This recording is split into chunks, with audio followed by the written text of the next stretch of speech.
सदैव अनुभावों चिंतन मनन की दुनिया में हम जिन चीज़ों का खान पान करते हैं, अपने गृहस्थ जीवन को सजाने का प्रयास करते हैं और जिन बहुमूल्य शब्दों को, जिन बहुमूल्य वस्तुओं को हम समझकर अपने जीवन में उतारने का प्रयास करते हैं, उन्हीं बहुमूल्य वस्तुओं में एक वस्तु है जिसका नाम है दारू सीता, जिसको हिंदी में दाल चीनी कहते हैं। और इसका प्रयोग हम लोग प्रायः मसाला के रूप में करते हैं, लेकिन इसका सही प्रयोग जान लेने के बाद, सही तरीके से गुणों को जान लेने के बाद हमारा जीवन बहुत ही कल्याणप्रद हो सकता है। इसलिए कहा त्वक स्वादवीतु तनु त्वक स्यात् तथा दारू सीता मता, उक्ता दारू सीता स्वादवी तिक्ता चा नील पीत हृत। कहा कि सूरभि शुक्रला वर्णायुमुख शोष त्रिषापहा। कहा कि यह जो दालचीनी है, जिसको दारू सीता संस्कृत में कहा जा रहा है, इसका पहला काम है कि त्वक में निखार पैदा करता है। त्वक कहते हैं त्वचा को। आज हमारी त्वचा के ऊपर ही नाना प्रकार के रोग होते हैं और नाना प्रकार के रोगों के आक्रमण करने से, त्वचा के रोग होने से हम अपने जीवन में विचलित हो जाते हैं। त्वचा का रोग इतना खतरनाक होता है कि सही दिशा में हमारे दिल दिमाग मस्तिष्क को नहीं रहने देता। इसलिए त्वक का रोग बड़ा ही खतरनाक रोग है। इसलिए त्वचा को सुरक्षित रखना, त्वचा को पवित्र रखना, त्वचा को सही रखना इस दारू सीता का काम है। इसलिए यदि हम इस दारू सीता का प्रयोग आयुर्वेदानुसार करते हैं, एक मात्रा में करते हैं, तो यह जीवन के लिए, त्वचा के लिए यह बहुत ही उपयोगी है। साथ ही साथ हम जिस भोजन को करना चाहते हैं, उस भोजन में यदि स्वाद नहीं है तो भी हम भोजन को ग्रहण नहीं कर पाते। इसलिए रुचि भी बहुत ज़रूरी है। अतः दालचीनी के प्रयोग में यदि मात्रा में प्रयोग करते हैं, सोच समझ करके करते हैं, आयुर्वेद की विधा के अनुसार करते हैं, तो भोजन में स्वाद उत्पन्न करने की शक्ति भी इस दारू सीता में है। कहा कि भाई तनुत्व, यह हमारे शरीर को ज़्यादा मोटा भी नहीं होने देता है, यह ठीक से त्वचा को हर प्रकार के रोगों से बचाता है और ये अधिक स्थूल भी नहीं होने देता। ये इस प्रकार ही नहीं है, कहा कि स्वाद भी तिक्ता, यह स्वादिष्ट तो है ही और इसके रस में तिक्तापन भी है, जिस तिक्तापन से भी हम कई प्रकार के रोगों से बचते हैं। साथ ही साथ आज हर घर में सुना जाता है गैस बनता है, गैस बनता है। कहा कि भाई ये गैस को दूर करता है, पित्त को दूर करता है। हमारे जीवन में जो पित्त से वमन करने की भावना पैदा होती है या खान पान में वमन की भावना बढ़ जाती है, वहाँ के लिए भी दारू सीता अत्यंत आवश्यक है और गैस को भी यह बढ़ने नहीं देता। इसलिए हमें अपने जीवन में दारू सीता का प्रयोग करना है और कितना करना है, कैसे करना है, आयुर्वेद के सिद्धांतानुसार हमें अध्ययन करके और इस पर हमें ठीक प्रकार से व्यवहार करना है। न अधिक करना है, न कम करना है, जिससे हमारा जीवन सुरक्षित रहे। इस प्रकार का अध्ययन करने के लिए हमें घर घर में आयुर्वेद का अध्ययन और स्वाध्याय आवश्यक हो जाता है।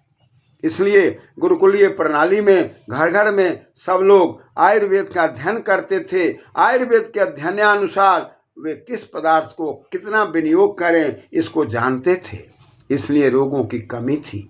आज हम आयुर्वेद का परित्याग करते हैं क्योंकि आयु का वेद है, जीवन का वेद है, इसको जानना जरूरी है। और वेद का मतलब ही होता है वेद लाभे ज्ञाने, जिसमें हमको लाभ उत्पन्न हो, जहाँ पर ज्ञान पैदा हो, विचारने विचार हो, और जहाँ पर मेरी सत्ता को सुरक्षित रखा जाए, वही आयु का वेद है। अतः सत्ता को सुरक्षित रखने के लिए, जीवन को सुरक्षित रखने के लिए आयुर्वेद के अध्ययन में दारू सीता का अध्ययन करके हम अपने जीवन के अंदर पित्त से ऊपर उठ सकते हैं और गैस से ऊपर उठ सकते हैं। कहा कि यह सुरभि शुक्रला, यह हमारे जीवन में जीवनीय तत्वों को प्रदान करता है, वीर को प्रदान करता है। हम 7 रस जो शरीर में प्राप्त करते हैं, उसके अंदर शुक्र जो सबसे उत्तम पदार्थ है, जिसके आधार पर हमारा आपका जीवन सुरक्षित है। और उसको यदि हम पवित्र बनाना चाहते हैं तो उसके लिए भी दारू सीता का प्रयोग करते हैं, दालचीनी का प्रयोग करते हैं। कहा कि ये वर्ण में निखार लाता है, शरीर के अंदर चमक लाता है, द्योतन लाता है। और जब शरीर में निखार होता है तब हमारे पास ब्रह्मचर्य की शक्ति होती है। और जब ब्रह्मचर्य की शक्ति होती है तो दिल दिमाग बुद्धि से हम जो कुछ भी अध्ययन करते हैं, जो कुछ भी स्वाध्याय करते हैं, वह दिल दिमाग मस्तिष्क में बढ़ करके हमें मेधा प्रदान कर देता है। और जब मेधा प्रदान कर देता है, हम सुमेधा से युक्त होते हैं, घर परिवार को सुशोभित करते हैं। और मेधा से युक्त व्यक्ति जहाँ भी जाता है, जिस जगह भी जाता है, वो प्रकाश फैलाकर अपने भी प्रकाशित होता है, दूसरे को भी प्रकाशित करता है। इतना ही नहीं, कहा कि मुख शोष, मुख के अंदर नाना प्रकार के दुर्गंध, नाना प्रकार की यदि व्याधियाँ हैं तो इस दारू सीता के माध्यम से मुख के अंदर शोष होता है, उसका शोधन हो जाता है। मुख की शुद्धिकरण, मुख को पवित्र बनाए रखने की क्षमता इस दालचीनी में है, इस दारू सीता में है, जिसका हम प्रयोग करते हैं।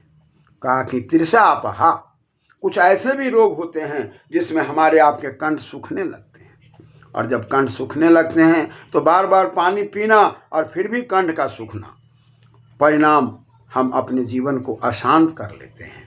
यदि दारू सीता का प्रयोग हम करते हैं, दालचीनी का प्रयोग सही तरीके से करते हैं, समयानुसार करते हैं, मात्रा के अनुसार करते हैं, तो यह तिरसा को भी नष्ट करता है।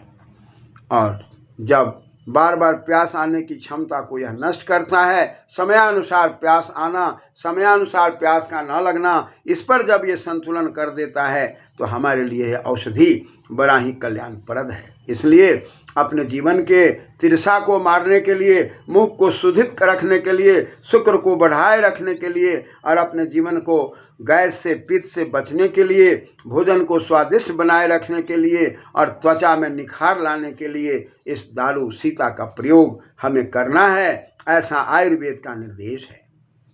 कहा कि भाई रोगोत्पादक जीवाणुनाशक, जो रोग उत्पन्न करने वाले जीवाणु, हम जब खान पान करते हैं, रहन सहन करते हैं, उठते हैं, बैठते हैं, पढ़ते हैं, लिखते हैं, आचार विचार करते हैं, तो कोई ना कोई रोग उत्पादक जीवाणु हमारे शरीर में प्रवेश कर जाते हैं। वो सूक्ष्म जीवाणु प्रवेश करते हैं और वो जीवाणु हमें नाना प्रकार से परेशान करते हैं। कहा कि उन जीवाणुओं को यदि नष्ट कर देना है तो अभी हमें दारू सीता का प्रयोग करना है, क्योंकि प्रायः जो रोग उत्पन्न करने वाले जीवाणु हैं वो सूक्ष्म रूप से हमारे शरीर में प्रवेश कर जाते हैं और वो हमें नाना प्रकार से परेशान करते हैं। और उन जीवाणुओं के आने से हमें अचानक ऐसा रोग होने लगता है जिसको हम बहुत जल्दी संयमित नहीं करते। परिणाम हमारा जीवन दुखमय हो जाता है, हमारा जीवन हरासमय हो जाता है। हम अपने जीवन को दुखमय बना करके सही चिंतन, सही मनन से कोसों दूर चले जाते हैं। इसलिए आवश्यक है कि हम ऐसे तत्वों का सेवन करें जो जीवाणु को नष्ट कर दें। शरीर के अंदर रोग उत्पन्न करने वाले जो भी जीवाणु हैं उसको नष्ट करने का सबसे उत्तम साधन दालचीनी है, सबसे उत्तम साधन दारू सीता है, जिसका हमें प्रयोग करना है। और इसका हम यदि प्रयोग करते हैं तो शरीर में हम जो भी भोजन करते हैं, आज न कल कुछ न कुछ रोग उत्पादक जीवाणु तो उत्पन्न होते ही रहते हैं और इनको रोक लगाए रखने में यह औषधि बड़ा ही उपयोगी है। इसलिए हमें समयानुसार, मात्रा अनुसार दालचीनी का प्रयोग करना चाहिए, दारू सीता का प्रयोग करना चाहिए, ताकि शरीर में रोग उत्पादक जीवाणु को हम हटा सकें। इसलिए हमारा शास्त्र कहता है, आयुर्वेद कहता है कि जीवन को बढ़िया बनाए रखने के लिए जिन जिन औषधियों के सेवन की चर्चा की जाती है उन औषधियों का ज्ञान परिज्ञान हमारे घर परिवार में होना चाहिए। और जब तक ज्ञान विज्ञान हमारे घर में नहीं होगा तब तक हम स्वाध्याय नहीं कर पाएंगे, जब तक स्वाध्याय नहीं कर पाएंगे तब तक हम अपने व्यवहार में नहीं लाएंगे, और जब तक हम अपने व्यवहार में नहीं लाएंगे तब तक हमारा काया सुखी नहीं होगा, हम स्वस्थ नहीं रहेंगे, चिंतन मनन स्वस्थ नहीं होगा, बाल बच्चों पर इसका प्रभाव पड़ेगा, शिक्षा की दुनिया में हमारे बच्चे आगे विकसित नहीं होंगे। इसलिए स्वस्थ रहने के लिए इस दालचीनी का प्रयोग बताया गया है, दारू सीता का प्रयोग बताया गया है। और सबसे मुख्य बात यही है कि रोग जो उत्पन्न होते रहते हैं, जिन रोगों के कारण हम धराशायी होते रहते हैं, जो रोग हमारे सामने दुश्मन की तरह प्रयोग करते हैं, उन रोगों को नष्ट करने के लिए दारू सीता का प्रयोग आवश्यक है, जो स्वास्थ्य को बढ़िया रखना है, जीवन को तरोताज़ा रखना है। शुक्रल है, शुक्र को बढ़ाता है, तेजस्विता को बढ़ाता है और बिजली की धारा की तरह हमारे जीवन को चमक दमक में परिपूर्ण करता है। इसलिए आइए हम इस दारू सीता की मात्रा को समझकर आयुर्वेद का अध्ययन करके घर घर में गुरुकुल प्रणाली को समझ करके हम इसको अपनाएं और दालचीनी के द्वारा अपने जीवन को कैसे संतुलित रखेंगे इसका अध्ययन स्वाध्याय जरूर करें। धन्यवाद।